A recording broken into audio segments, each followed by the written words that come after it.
ମାନେ ଏତେ ତଳକୁ ନବୀନ ପଟ୍ଟନାୟକ ପଳେଇ ଯାଇଛନ୍ତି, ଏତେ କମଜୋର, ଏତେ ଦୁର୍ବଳ, ଯାହାକୁ ସାରା ଓଡ଼ିଶା ଲୋକେ ସମର୍ଥନ ବାରମ୍ବାର ଦେଇଥିଲେ। ବିଜୁ ପଟ୍ଟନାୟକର ପୁଅ ବୋଲି ନବୀନ ପଟ୍ଟନାୟକ ପୂଜା କରି ଆସିଥିଲେ। ନବୀନ ପଟ୍ଟନାୟକ ଆଜି ଏତେ ଡରୁଆ, এই যে বিজেপি পাখে তাঁকর কেন্দ্র সরকার পাখে সবু কিছু সমর্পণ করে দিয়েছেন। এবং একথা বি নবীন পট্টনায়ক ওপনলি কহিলে যে পাণ্ডিয়ান গোটে ব্ୟୁରୋକ୍ରେଟ, से दल को बीजेडी को दल को निर्माण करिबारे बहुत सहयोग करिसंती।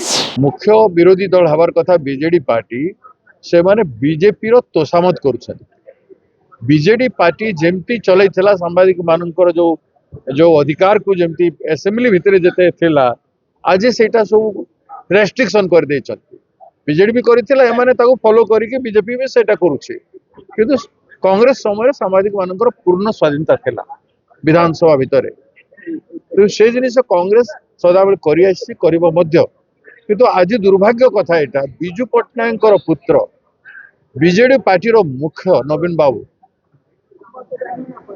वाकफ बिल उपरे प्रथम निष्पत्ति कले, ताकू विरोध करिवे, विरोधी दलर कथा कहले, बिजू बाबूंकर स्वर कहले, बीजेडी रो प्रथम जो स्वर था से कथा कहले।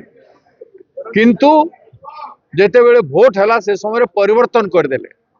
आज तांकरी लोक माने कहउछंती जे नवीन बाबू इंस्ट्रक्शन देइथिले। मु सेते बेले कहिथिली जे नवीन बाबू बीजेपी पार्टी रे मर्ज करिवा निष्पत्ति नै सारिछन। बीजेपी नवीन बाबू एवं तांकर मानस पुत्र बीजेपी रे मर्ज करि दिबार निष्पत्ति नैछंती। गोटा आइडियोलॉजिकल शिफ्ट रो घोषणा सेटा, ताकू से हिसाब रे मु धरिथिली। तापर बीजेडी पार्टी भितर अंतर्द्वंद फाइट चली। एते तलकू नवीन पट्टनायक पड़े जाइछंती, एते कमजोर, एते दुर्बल, जाको सारा ओडिशा लोके समर्थन बारंबार देइतेले। बिजू पट्टनायक पुओ बोली नवीन पट्टनायक पूजा करि आइतेले। नवीन पट्टनायक आजी एते डरुआ, এই যে বিজেপি পাখে তাঁকর কেন্দ্র সরকার পাখে সবু কিছু সমর্পণ করে দিয়েছেন। এবং একথা বি নবীন পট্টনায়ক ওপনলি কহিলে যে পাণ্ডিয়ান গোটে ब्यूरोक्रेट, से दल को बीजेडी को दल को निर्माण करिबारे बहुत सहयोग करिसंती। ए कथा कहिले आ काली तांकर लोक कहिसंती जे कटक रे थिले कोन ना तांकर संपृक्त मिश्र, से गोटे कथा कहिसंती जे नेहरू को संगे पांडियन को कंपेयर करिसंती।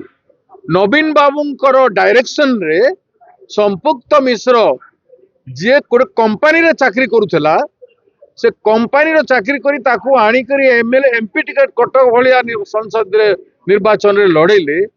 तांको मुहटू पांडियन रो प्रशंसा करूछंती, जे दल रे नाही, जे दल रे नाही।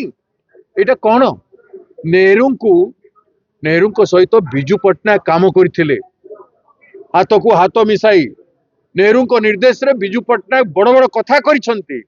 आज तांकरी पुओ नवीन पट्टनायक बिजू बाबू को अपमान करिछि, नेहरू को अपमान करबा द्वारा ए कथा से बुझिबा कथा। तेणु राज्यवासी सामना रे तांकर एमपी जो कथा, एमपी कैंडिडेट जो कथा कहिसंती, ताकू नै कि नवीन पट्टनायक क्षमा मागंतु। जदि क्षमा न मागिबे नाही, नवीन निवास घेराव हबो। नवीन पट्टनायक सेमती एस्केप करि पारिबे नाही। कथा कथा रे कहि दियंती मु दोषी न अन्य माने मोर दोषी। एबे तो खोला खोली भाव से बीजेपी कथा कहते।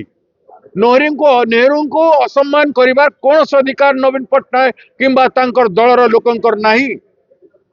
जे गोटे बाहर ब्यूरोक्रेट को नवीन पट्टनायक निजर पुओ भलिका अधिकार देवा पाई एते कथा करूछंती, से नवीन पट्टनायक ओडिशा माटी रो मुंड टेकिबार बिल्कुल शक्ति नाही। तेणु नवीन बाबू तुरंत जवाब दियो।